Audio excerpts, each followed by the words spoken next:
some of the interviews this feeling that the DA got their votes last time, but not enough has been done for them. They're still using Portaloos, they still don't have the amenities they need, they're still not getting the services they want, and that they're going to revert to voting for the ANC. If you win votes because people are willing to try out an alternative and they're not getting what they want, you lose them again. And there's this constant back and forth then, which doesn't create for a very kind of stable electorate or kind of, you know, voting population for your party. Are you cognizant of the amount of distress that people in the Western Cape are under? Absolutely, of course we're cognizant of it, but I mean, I think we also need to accept that there are finite resources as well. But I think it is worth noting that if one looks at government's own reports about access to basic services, about housing delivery, about sewage and electricity reticulation, you in the Western Cape have far higher level than any other ANC-controlled municipality in the country.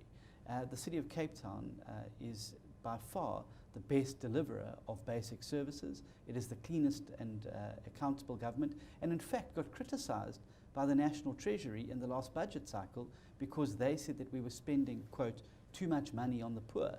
So, you know, 75% of Cape Town's budget goes towards redressing past imbalances into areas where we need to ensure that services are rolled out. But these resources are finite. Of course, we're great to an unlimited budget. We could then roll out massive electrification programs, massive housing programs. Bottom line is they are finite, and there's just so much you can do in a 5-year period.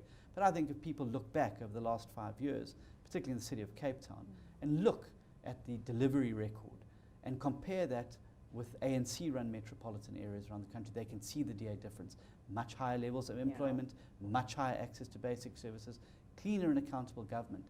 And so that's an incentive to carry on voting. Obviously, voters have a choice. If they feel we're not delivering, they must then go and vote for another party. But must be very careful, because when you vote for the other party, make sure you're looking at what they're doing in other municipalities where they govern to ensure whether they're able to meet up to their expectations. So is Joburg the next jewel in the crown of South Africa that you're after? You've got Cape Town, and you say that you're doing a good job running it, and I think people who are in places like Grabouw being pushed off land might disagree with you, but you're gunning for Gauteng.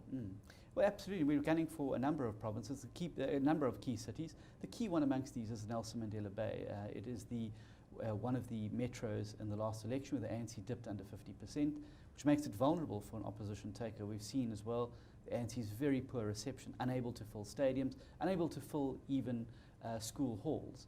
And so we believe there's a massive opportunity for the DA to grow the vote there, to ensure that we can bring the ANC under 50% and either govern on our own or in some type of coalition made up of opposition parties, so we can start bringing the same difference that we brought to the citizens of Cape Town to the citizens of Nelson Mandela Bay, who've had 2 decades of poor governance, bad administration, and really poor service delivery.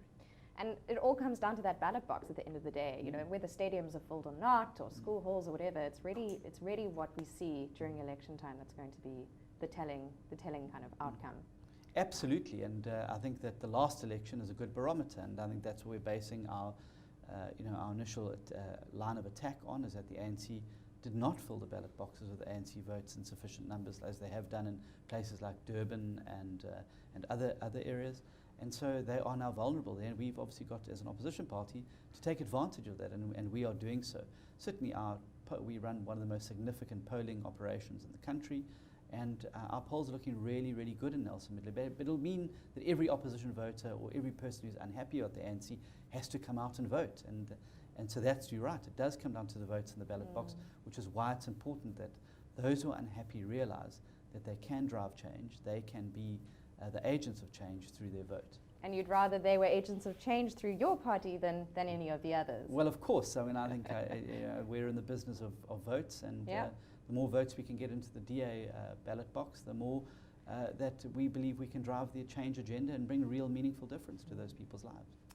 John Steenhuisen, thank you so much for your time. We'll see what happens with the elections this year, and keep tabs on your performance and the performance of your political opponents in Parliament. Thank you very much for having me. Great to be with you.